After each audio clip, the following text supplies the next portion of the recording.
हो रहा है, तो इससे क्या है, यूट्रस में प्रॉब्लम नहीं है, यूट्रस कॉन्ट्रैक्टेड है, लेकिन लेसरेशन हुआ है तब ब्लीडिंग हो रहा है ना। Identification of risk factor, risk factor को आइडेंटिफाई करेंगे, प्रोलॉन्ग लेबर हुआ है कि नहीं हुआ है, रैपिड लेबर किए हैं क्या, ऐसा ये सब आइडेंटिफाई करना है। ओवर डिस्टेंडेज यूट्रस था क्या, प्रीवियस हिस्ट्री था क्या उसका, जो पोस्टमार्टम हेमरेज का, यूज ऑफ यूट्रोटॉनिक या उसने कोई यूट्रोटॉनिक ड्रग्स यूज किया था प्रेगनेंसी में, ऐसा।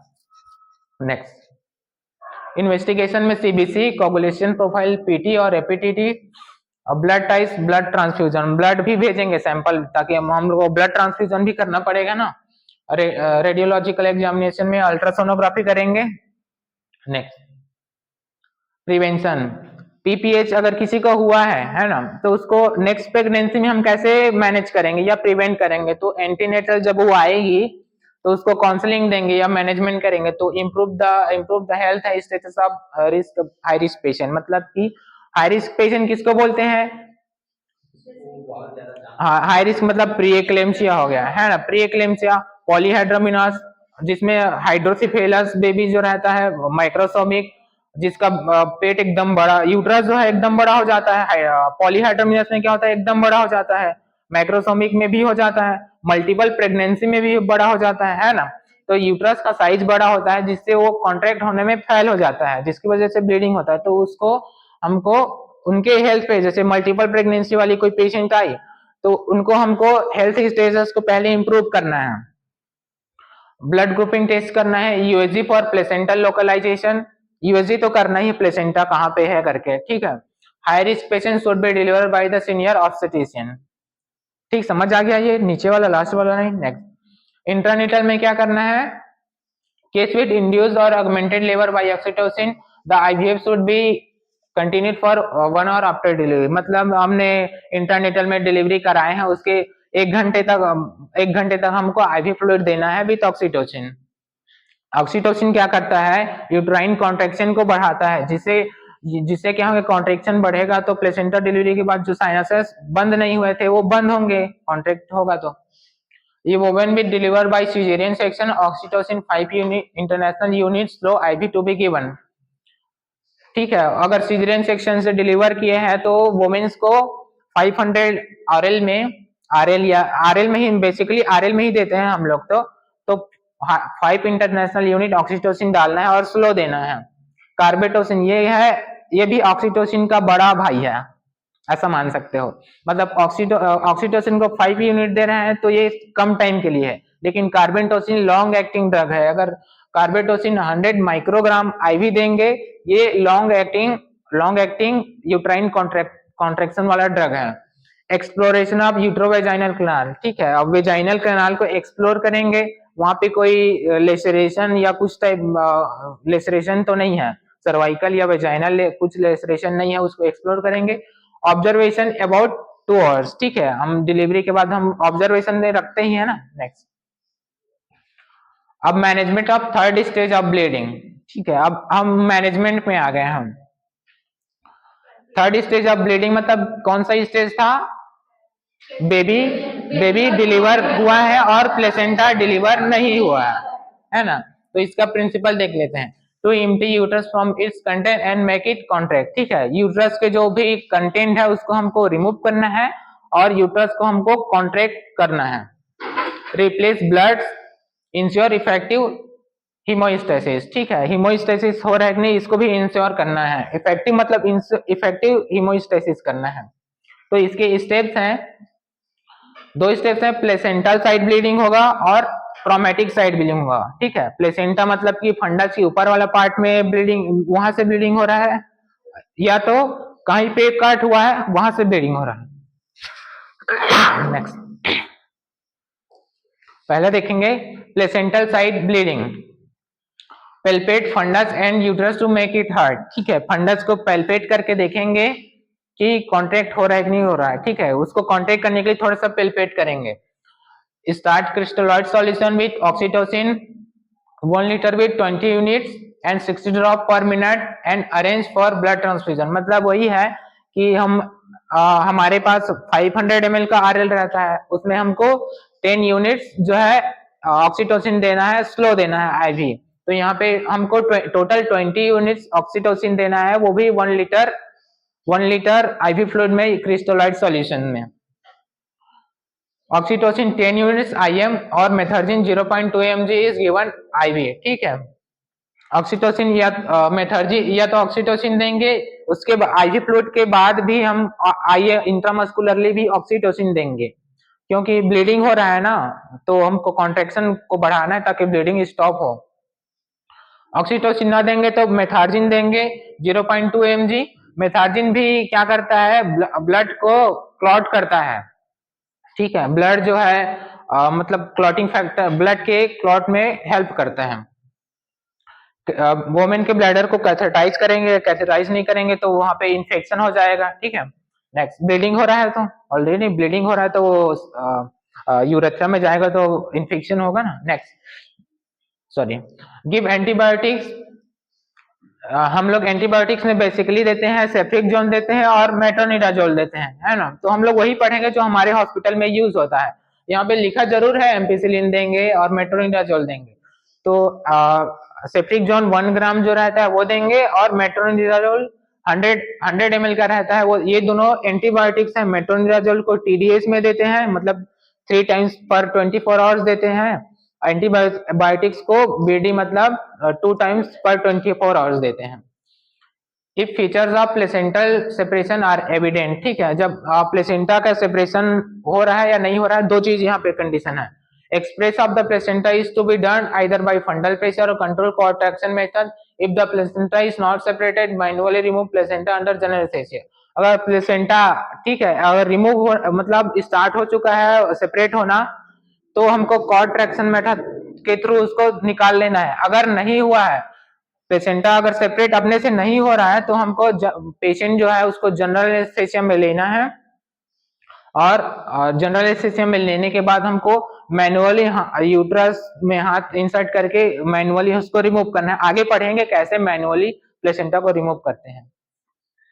If the patient is in shock, she is resuscitated first. मतलब अगर हमको पेशेंट में वो शॉक के फीचर्स दिखते हैं, है ना, ऐसी वुमेन जिसमें शॉक के फीचर्स दिख रहे हैं, तो हमको पहले उसको ट्रीट करना है शॉक को, क्योंकि शॉक क्या है, इमीडिएट मेडिकल अटेंशन देना पड़ता है ना शॉक में।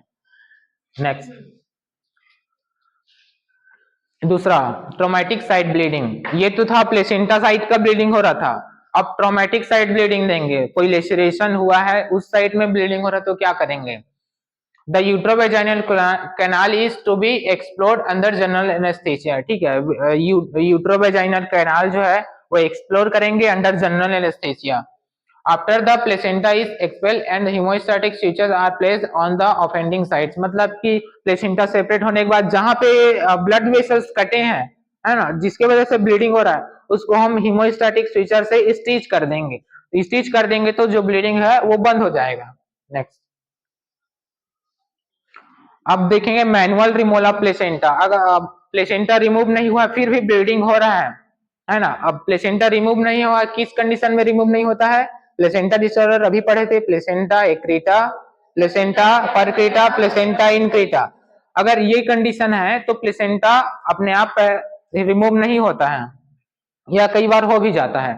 ठीक है, तो मैनुअल रिमूवल ऑफ प्लेसेंटा का पहला स्टेप देखेंगे अंडर जनरल एनेस्थीसिया और deep sedation with 10 mg diazepam given intravenously. General basically यहाँ जनरल एनेस्थीसिया यूज करते हैं। लिथोटॉमी पोजीशन देंगे पेशेंट को with all aseptic measures. The bladder is catheterise. ठीक है, असेप्टिक टेक्निक यूज करेंगे, ब्लैडर कैथेटराइज रहेगा।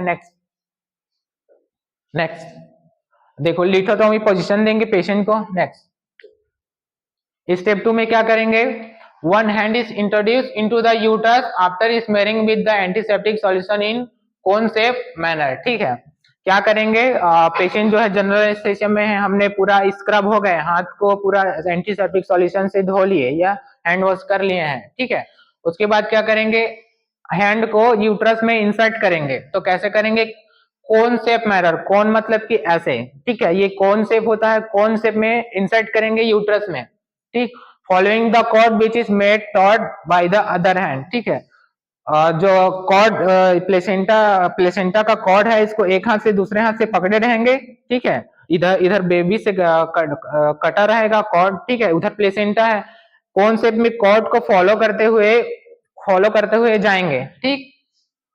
The labia are separated by the fingers of the other hand and the finger of the uterine hand should be located margin of the placenta. लेबिया को दूसरे hand से separate कर किए रहेंगे, हाथ को इंसर्ट करेंगे और कहाँ पे जाके रोकेंगे, जहां पे प्लेसेंटा का मार्जिन रहेगा, ठीक है, वहां पे हाथ को जाके रोकेंगे हम, प्लेसेंटा हमको फील होगा वहीं पे हाथ को रोक देना है। नेक्स्ट, यहाँ पे दिख रहा होगा, यहाँ पे प्लेसेंटा है वो हैंड है और यहाँ से कॉर्ड दिखा है, तो जहां पे प्लेसेंटा फील हो रहा है वहां पे हाथ को रोके हैं, ठीक। नेक्स्ट, स्टेप थर्ड में counter pressure on the uterine fundus is applied by the other hand place over the abdomen. अब क्या होगा, हमने तो ये वाला हाथ जो है यूट्रस के अंदर इंसर्ट किया है, ठीक है, दूसरे हाथ से क्या करेंगे, फंडस है उसमें थोड़ा सा प्रेशर अप्लाई करेंगे, ठीक।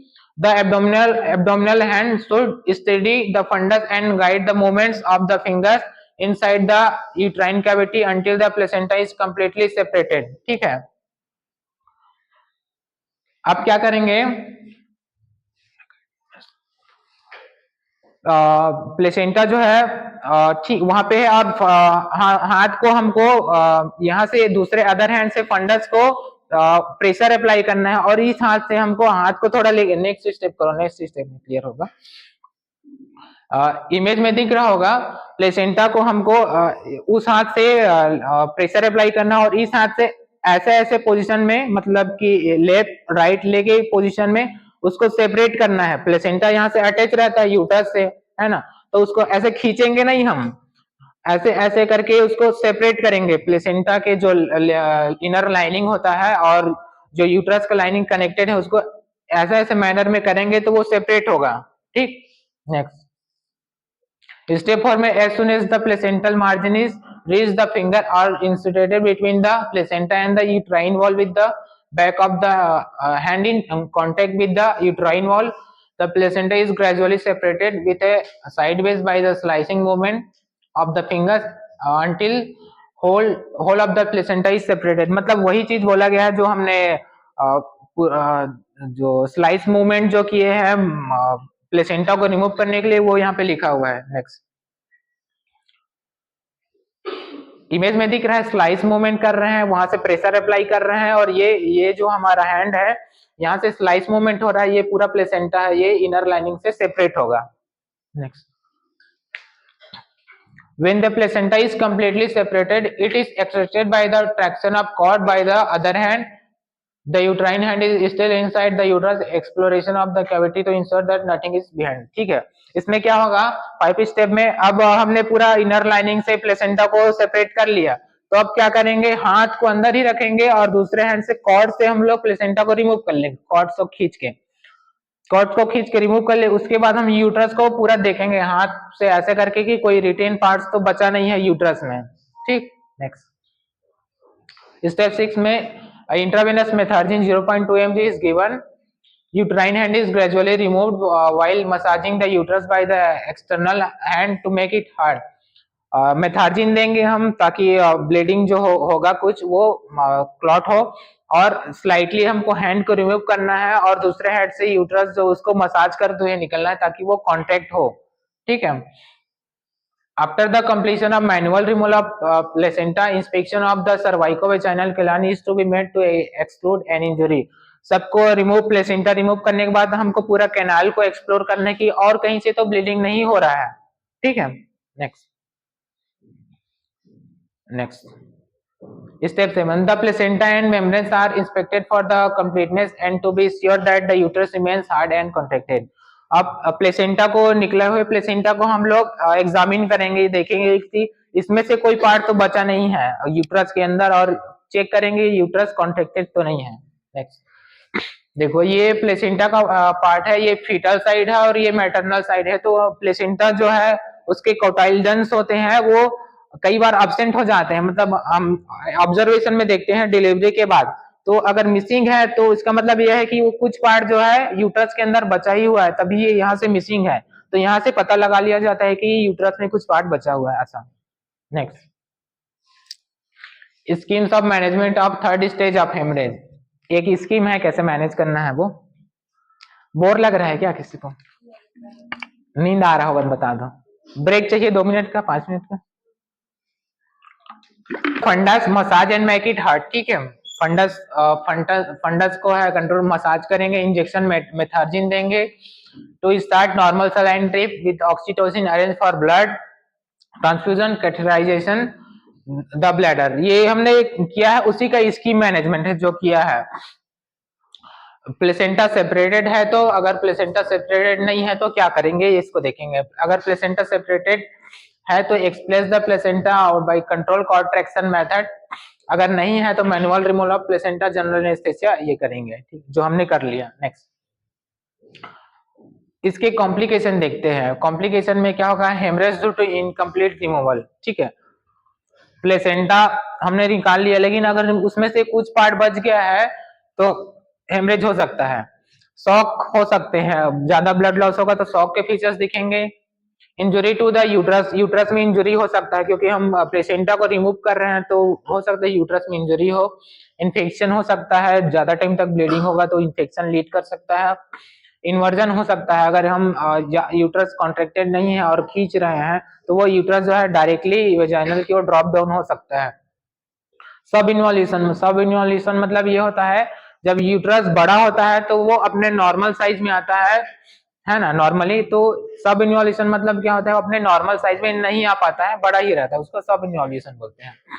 थ्रोम्बोफिब्रिलाइटिस और इम्बोलिज्म, थ्रोम्बोफिब्रिलाइटिस मतलब कि जो ब्लड वेसल्स होते हैं वहां पे इन्फ्लेमेशन होता है और वहां पे ब्लड क्लॉट फॉर्मेशन हो जाता है, उसको थ्रोम्बोफिब्रिलाइटिस बोलते हैं।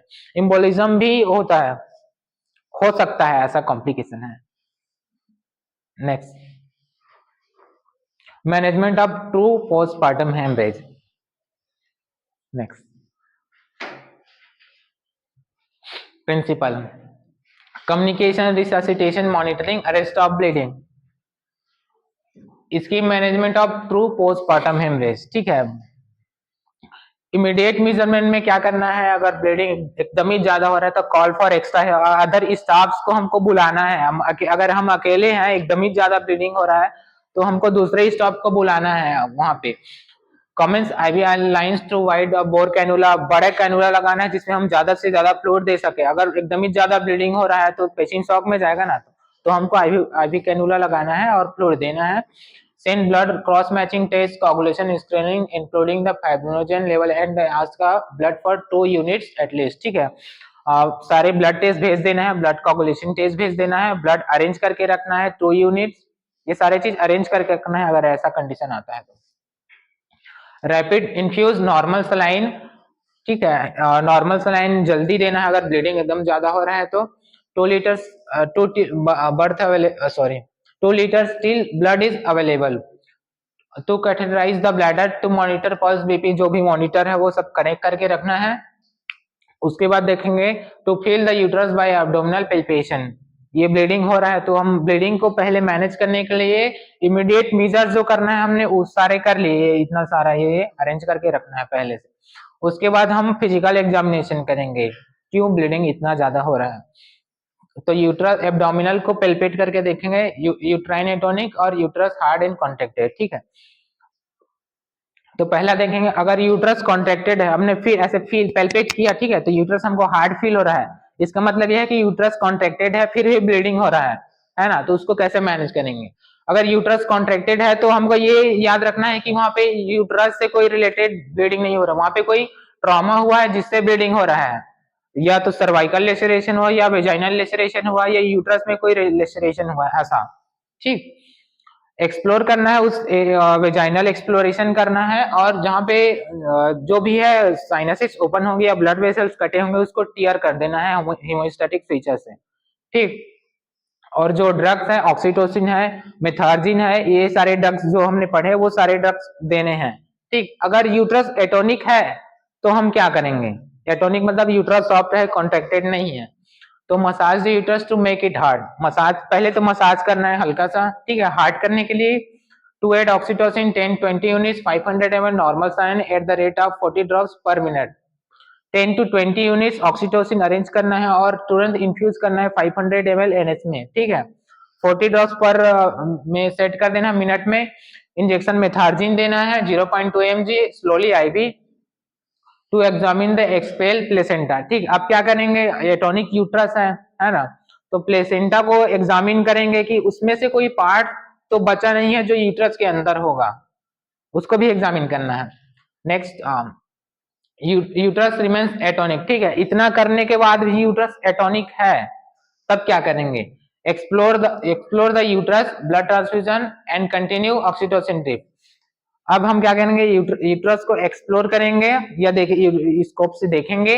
ठीक है, तब साथ साथ हमको ऑक्सीटोसिन चलाते रहना, ऑक्सीटोसिन जो ड्रग है, और ब्लड ट्रांसफ्यूजन करना है। ठीक है, नेक्स्ट अब देखेंगे, अगेन यूट्रस एटॉनिक है। ठीक है, तो 15 मेथाइल PGF2 अल्फा मतलब प्रोस्टाग्लैंडिन ही होता है, वो उसका नाम प्रोस्टाग्लैंडिन है, उसको हम लोग 250 माइक्रोग्राम इंट्रामायोमेट्रियल देना है या इंट्रामस्कुलर भी देना है। ठीक, या मिजोप्रोस्टोल देना है 1000 माइक्रोग्राम पर रेक्टम। ठीक, या कार्बेटोसिन देना है 100 माइक्रोग्राम IM या IV। उसके ये सारे ड्रग्स दे लिए। ठीक है, यूट्रस एटॉनिक है, तो ये क्या करता है, यूट्रस को हार्ड करने के लिए ड्रग है, यूट्राइन को कॉन्ट्रैक्शन को बढ़ाने के लिए जो ड्रग है। ठीक, इतना ड्रग देने के बाद भी क्या है, यूट्रस एटॉनिक है। अगेन यूट्रस एटॉनिक है मतलब ठीक नहीं हुआ है, तो क्या करेंगे, यूट्राइन टेम्पोनेट का यूज करेंगे। आगे पढ़ेंगे, यूट्राइन टेम्पोनेट में बलून टेम्पोनेट आएगा, बायोमैनुअल कंप्रेशन आएगा, टाइट इंट्रायूट्राइन पैकिंग आएगा। इतना करने के बाद भी अगर यूट्रस एटॉनिक है, ठीक है, तब क्या करेंगे, तब सर्जिकल मेथड यूज करेंगे। सर्जिकल मेथड में क्या होगा, स्टेप वाइज जो ब्लड है, ब्लड वेसल्स है, उसको हम लोग कोगुलेट करेंगे। मतलब ब्लड वेसल्स ओपन है तभी तो ब्लीड हो रहा है, तो उस ब्लड वेसल्स को ही टाई कर देंगे, ये बांध देंगे या एनास्टोमोसिस कर देंगे, जिससे ब्लीडिंग नहीं होगा। तो उसमें है स्टेप वाइज यूट्राइन डिवास्कुलराइजेशन प्रोसेस में bill inch compression and multiple square switcher है, लाइगेशन ऑफ यूट्राइन आर्टरी है। ठीक है, ligation of anterior division of internal iliac artery है, ये सारे हैं, आगे डिस्कशन करेंगे। ठीक है, नेक्स्ट, सॉरी, अगर ये बैक करो, अगर इतने करने के बाद भी नहीं हुआ, अगर हमने ब्लड वेसल्स को भी टाई कर दिया तब तक नहीं होता, हमको सीधा हिस्टेक्टोमी कर देना है, हमको आपका यूट्रस नहीं चाहिए, आप चलो बाहर, ऐसा। नेक्स्ट, बोर लग रहा है ना, कोई बात नहीं, सुन लो। Immediate measurement, call for extra help, involve a senior obstetrician. Washroom जाना है मैम ब्रेक लें क्या 2 मिनट, सारे बोर हो रहे हैं। गाइस सब लोग बोर हो गए हमारे क्लास में, तो अभी सब लोग वॉशरूम के लिए गए हैं। वॉशरूम के लिए ब्रेक मिला है 2 मिनट्स। वो जो सामने वाली लड़की वो पूरा सो के अटेंड, इधर मुंह दिखा अपना। हाँ खोलने वाला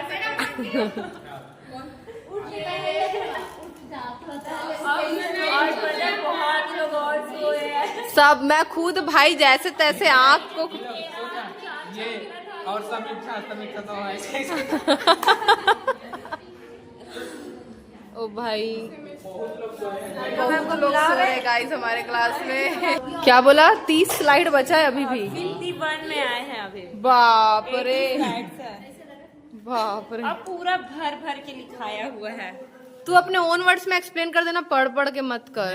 तो जो चीज इम्पोर्टेंट लेकिन ना पढ़ना यार, मेरे खुद ना समझ नहीं आ रहा है। नींद अलग बात है, लेकिन ना मैं ना एक चीज में कंसंट्रेट करती हूँ, फिर इधर ये सो रहा है, वो हंसने लग जा रही हूँ, फिर अरे वो क्या पढ़ा दिया वो भूल गई है। हाँ मैं देख रहा था ना, एकदम खुश, अरे अब खत्म होने वाला है, सोच रही थी। मैनेजमेंट तो इतना बड़ा मैनेजमेंट इतना भाई एटॉनिक यूट्रस अब ये नहीं हुआ तो अब ये करेंगे। भाई तू जो करना है कर, खत्म करना इसको। पहले to assess the amount of blood loss and to replace it. ठीक है, to find out the cause and to take appropriate management supportive therapy. ठीक है, जो भी कॉज है उसको आइडेंटिफाई करेंगे, हॉस्पिटल लेके जाएंगे पेशेंट को, जितना मैनेजमेंट हमने पहले किया था वो सब करेंगे। सपोर्टिव थेरेपी, वो एंटीबायोटिक्स देंगे, मेथार्जिन, ऑक्सीटोसिन और आपका सेफ्रिक्सोन, मेट्रोनिडाजोल, ये देंगे। कंजर्वेटिव थेरेपी में हम पेशेंट को ऑब्जर्वेशन में रखेंगे एक्टिव ट्रीटमेंट में क्या करेंगे, इसके बाद भी ब्लीडिंग हो रहा है तो हमको पेशेंट को फिर जनरल एनेस्थीसिया लेंगे और उसके लाइगेशन करना होगा तो लाइगेट करेंगे, या तो हिस्टेक्टोमी करना होगा तो हिस्टेक्टोमी कर देंगे यूट्रस को लेके। खत्म। नर्सिंग मैनेजमेंट को पढ़ा देता हूँ। Nursing management, early recognition, initiation, intervention, fluid and blood replacement, medication administration, communication, ये सारी चीज नर्सिंग मैनेजमेंट रहेगा। नेक्स्ट नर्सिंग डायग्नोसिस, बताना चाहोगे नर्सिंग डायग्नोसिस को? पूरा कर दे। पढ़ दूं नहीं पढ़ूं? सब लोग देख लेना फिर नहीं पढ़ा। अबे यार क्या है ये, क्या है? अबे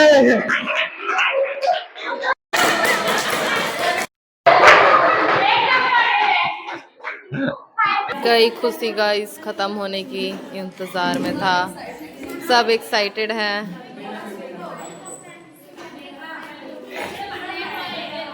कैसा लगा सेमिनार देके? मेरा गले में खराश आ गया।